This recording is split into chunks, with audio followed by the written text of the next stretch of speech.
Oke, halo semuanya. Mungkin kalian sudah tidak asing dengan istilah PR atau Public Relations. Sebenarnya apa sih itu PR? PR, Public Relation atau Humas merupakan proses interaksi antara organisasi dengan masyarakat dalam menciptakan opini publik, menanamkan pengertian, memberikan persepsi, menumbuhkan motivasi, dan menciptakan partisipasi publik. Jadi, secara sederhana, Public relation merupakan strategi untuk membangun relasi baik dengan publik atau khalayak yang bertujuan untuk memperoleh goodwill, kepercayaan, saling pengertian, dan citra yang baik. Nah, lalu bagaimana dengan awal mula adanya PR? Oke, istilah PR baru dikenal pada awal abad ke-20, yaitu di negara asalnya Amerika Serikat. Berbicara mengenai public relation di dunia tidak bisa lepas dari seseorang yang bernama Ivy Ledbetter. Sebagai salah satu tokoh yang digadang-gadang pelopornya. Tepatnya pada 1906, Ivy Ledbetter mengatasi kemerosotan di salah satu industri batubara Amerika. Karena keberhasilan tersebut, ia pun mendapatkan julukan sebagai The Father of Public Relations. Tidak hanya Ivy Lee, ada juga beberapa tokoh public relation yang tidak kalah penting, seperti Paul Garrett, Walter Lippmann, Carl Boyer, dan juga Arthur W. Page. Nah, tahapan public relation di dunia itu terdiri dari beberapa proses, yakni ada research, planning, action, dan evaluation.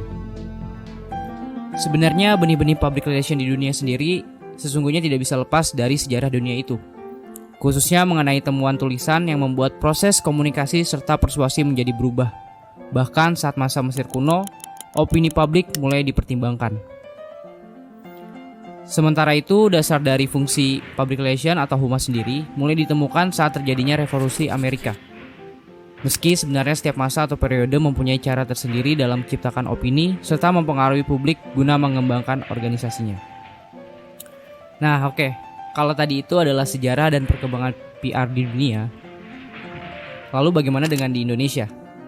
Mari kita bahas. Public relation mengalami sejarah yang cukup panjang di Indonesia. Perkembangan tersebut secara konseptual dimulai pada tahun 1950-an atau lebih tepatnya pertengahan abad ke-20. Ditandai dengan berdirinya sebuah organisasi humas pada Pertamina, yaitu perusahaan minyak negara. Saat itu Pertamina membentuk divisi hubungan pemerintah dan masyarakat atau disingkat Hupmas.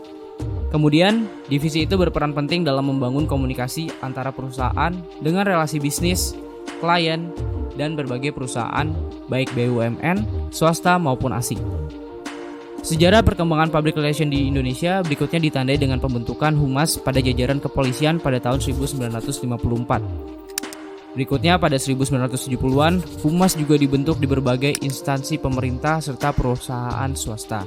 Dan selanjutnya adalah periode perkembangan sejak tahun 1995 sampai sekarang, di mana public relation mulai berkembang pada kalangan profesional khusus swasta, khususnya di bidang industri pelayanan jasa. Nah, sejarah perkembangan public relation baik di Indonesia maupun dunia mengalami banyak perubahan yang cukup pesat. Itu semua dipengaruhi oleh perubahan zaman serta teknologi. Perkembangan PR di berbagai wilayah sesungguhnya memiliki satu tujuan, yaitu memberikan informasi serta mewujudkan hubungan yang baik di masyarakatnya. Nah, teman-teman, itu tadi adalah sejarah perkembangan public relation yang ada di dunia dan juga di Indonesia. Terima kasih telah mendengarkan. Sampai jumpa dan semoga bermanfaat.